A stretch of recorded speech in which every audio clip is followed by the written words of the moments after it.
About a year ago, I did a video discussing a few possible contenders for the scariest animated movie ever made, and I'd personally recommend you go watch it. I'll leave a link to it in the description. It's actually a pretty interesting watch.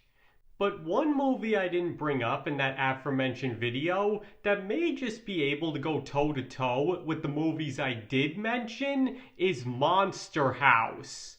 Because while it may be rated PG and not anywhere near as gory or adult as any of the movies I had gone over, it's still a pretty terrifying experience to sit through, and for children in particular, might just be about as scary as they can handle.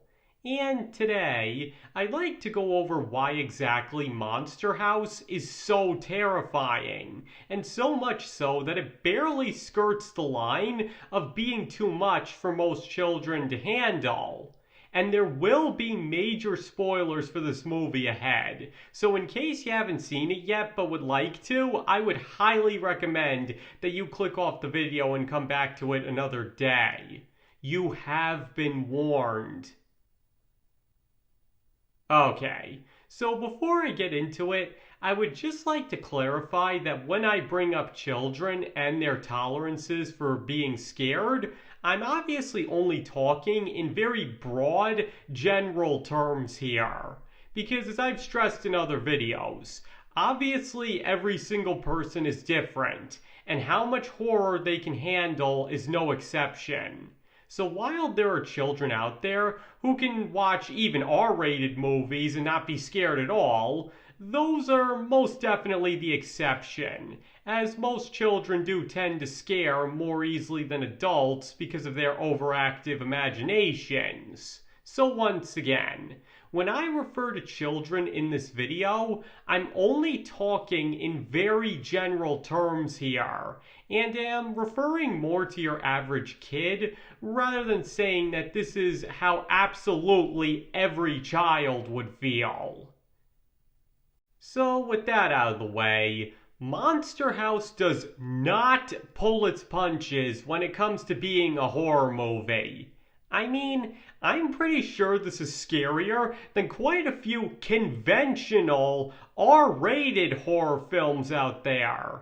Because not only is its atmosphere pretty dang creepy, but there isn't as much levity as one would expect from a movie aimed at kids. Though there is some, don't get me wrong, but it's not really enough to detract from that creepy vibe. And that's not even getting into the horror sequences, most of which are played dead straight. I mean, the scene with the kite, the house eating the police car, DJ coming face to face with Constance's skeleton. Forget nightmares, most children wouldn't be able to sleep for weeks after seeing this. And there's also the climax, where not only is Constance's pretty disturbing backstory revealed, but the title really lives up to its name, and the house truly does become a monster. And once again, one can't help but wonder if it's all too intense for kids, because I'm pretty sure even some adults would be pretty unsettled by it. And speaking of that, there's also a few things that only adults would consider about it that can make it even scarier, and not to mention more depressing. And the biggest example of that would have to be the thought that Nebercracker is actually a very nice and compassionate man who has to put on and act as a terrible, mean person to protect everybody from the ghost of his wife, whom he loves so much that he can't even bring himself to set her soul to rest. I mean, once again, children aren't likely to consider the ramifications of such a life, and instead simply see that he wasn't a bad man after all. But when you really look at it, this man's life is rough. He can't have any friends or form any connections with people, and moreover, probably hates himself for being so cruel to everybody, but knows he has to so they won't get hurt. Now, sure, the ending implies that things will finally change for him now that he's free to be himself, but one still has to admit that he's led a very hard and tragic life. And that's not even getting into when the man has a very realistic heart attack on screen. Seriously, even before one knows his true colors, that's a very intense scene, especially for a kid. But that being said, most of the scares in this movie come directly from the titular house itself. I mean, its looming presence over everything envelops the film like a fog, and as I already said, there isn't much to lighten the mood, because with very few exceptions, the movie just has this air of terror surrounding it, to the point that you feel there could be a jump scare at any moment, and it actually delivers on that more times than you'd expect. And even just the whole concept of a house that's not only alive, but actively preying on people it doesn't like to do them harm is one that even adults can find scary. And the way the movie plays the house for all the terror it's worth really does make you wonder if it was made with children in mind. Though, to give credit where it's due, it is actually a very effective horror movie, if not the best children's film, for that exact reason.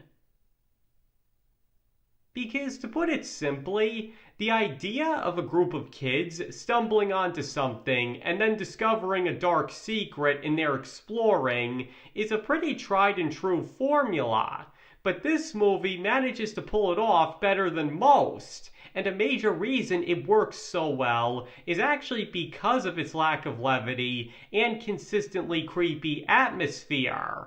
Because like most movies, it promises a pretty big payoff, but it actually manages to deliver on it in ways most audiences wouldn't expect from a film advertised to kids. Because not only is the titular house pretty dang horrifying when it finally starts coming to life, again, even by adult standards, but somehow the reveal of how the house came to life manages to be even scarier. In other words, it manages to deliver in terms of being both a horror movie and a mystery to be equal parts terrifying, as well as have a pretty effective explanation behind it when all's said and done.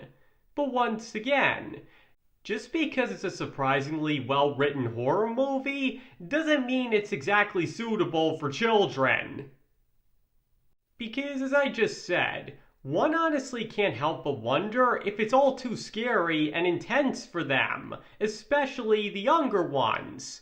The house is ripped straight out of hell, the writers do not hold back on the scares, and the whole movie just has a very creepy vibe to it, even when the monster house isn't around. And once again, not much is done to accommodate the children, or anybody else, really. The executives honestly did everybody a huge favor by forcing them to include the scene at the end where all the house's victims are shown to be okay. Because while it doesn't do much to alleviate the horror of what came before, at least the kids can take comfort in the fact that nobody got killed because of what the house did to them. But even still, one can't help but wonder if quite a few kids were left traumatized after seeing this, considering even some adults might find it too intense. But at the same time, not every children's movie can exactly be Care Bears. And Jim Henson did famously say that he felt children should be scared and that it was a healthy emotion for them to feel. Though at the same time, it didn't have to go that hard either, because some might argue it's not even a children's film anymore. Because as I've already noted a few times, with only a couple of edits, this movie could have easily been released as an R-rated horror movie and been a pretty good one at that. It mainly comes down to the fact that there's no gore and all the victims are shown to be alive and well at the end that keeps it from being unacceptable for kids.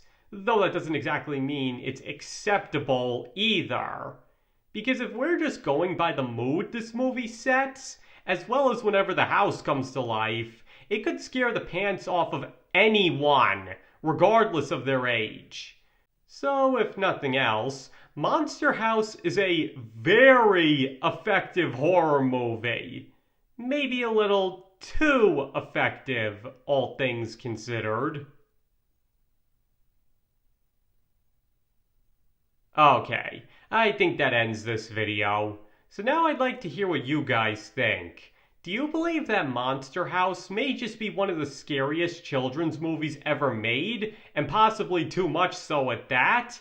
Or do you believe I'm wrong, and that it doesn't even come close to such a distinction? Please feel free to let me know in the comments below. Because as I always say, you don't have to agree with any opinions expressed in this video if you don't want to. You can feel about Monster House and how appropriate it is for children however you like, and if you think I had it all wrong, that's perfectly okay. And thank you all for watching. I greatly appreciate it, and I hope to see you all next time.